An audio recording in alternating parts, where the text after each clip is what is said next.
If I'm doing all of these Thermae by myself, it'd probably take like a year just to get caught up. What's the hard part?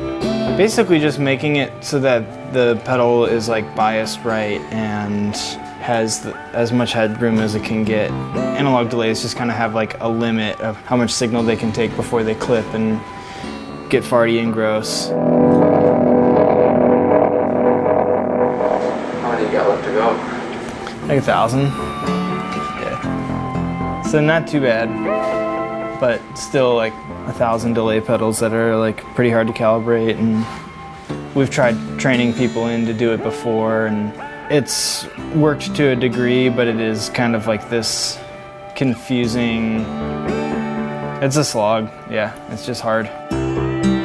So I'm gonna turn this trim pot here, which is the max delay volume, which is different from the max volume, which also affects the delay signal. If we have 4 people working on it, hopefully it'll just take a couple months and then we can start selling them normally, and yeah, it'd be sweet if we could just like make them.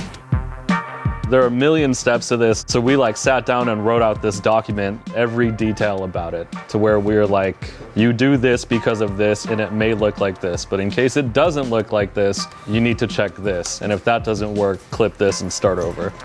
Basically, like, you'll kind of feel it when you're calibrating, like there's a side of like when you turn it up and the signal comes up, and then if you scroll any farther past that, it'll start to come down. So there's like this like sort of like seesaw of like where you're trying to balance it. I'm in the last stages of calibrating this particular daughter board. This has been a really nice one. I'm hopeful that when you get to this clock testing part, which really tells you how it's behaving in the end, that's going to pass all the tests. Right now, this switch here, God, there's so many f***ing pieces of this shit. This red switch is setting between just the first chip coming through and then all 4 chips coming through. So the fact that I flicked this and there's no signal now, it's because the other 2 chips aren't biased yet, so they're not passing signal. Yeah, this by far is probably the longest part of the pedal building process, is just calibrating the trim pods and biasing the delay chips. I think it's kind of fun to have something where you're aiming to be super accurate, and visually seeing like the waveform and that you're like getting it right there is kind of satisfying. To get it all the way through is pretty cool. And even if I don't, if I'm the one who gets to try to figure out what's going on, like that's also really fun to me too. I like the whole process so far. So before I was building pedals, I was like literally tiling backsplashes and putting up ceilings and sheetrock. I was studying horology for a while, so I was working on like pocket watches and things like that. I more enjoy like the tinkering and the tiny bits. I don't know how we'll divvy up the workload of it or how we kind of want to approach everybody learning how to do it, but making a couple of these, it says Thermae Mom. I started doing Thermae calibration mid-August maybe. Now that we've kind of honed in on the process, it's just kind of muscle memory. Plugging away on these and trying to, put these in people's hands.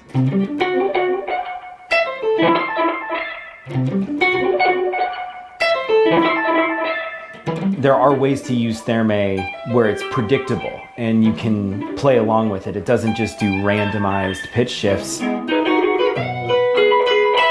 In this setting, you get like a quarter note, then 2 eighth notes, then 4 sixteenths. So like a da da da da da da da da da da da da da da.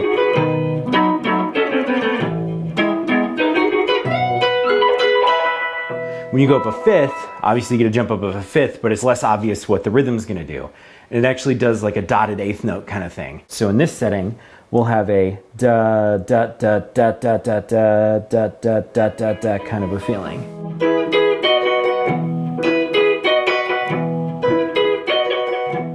This is probably the pedal that I've used the most. I don't know how to fully describe it, it's just a cool sound.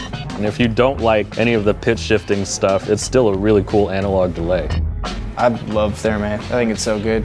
Tonal Recall has its own voicing and character in a lot more like old school vein of setting the time control with a knob, having the modulation on the front of the pedal. Just kind of following in the heritage of classic analog delays where their maze is taking that and like using it as a jumping off point to try and like push it a little bit farther, but still kind of honor that heritage of like what analog delay sounds like and has the possibility of doing. And it just has like a really special character to it.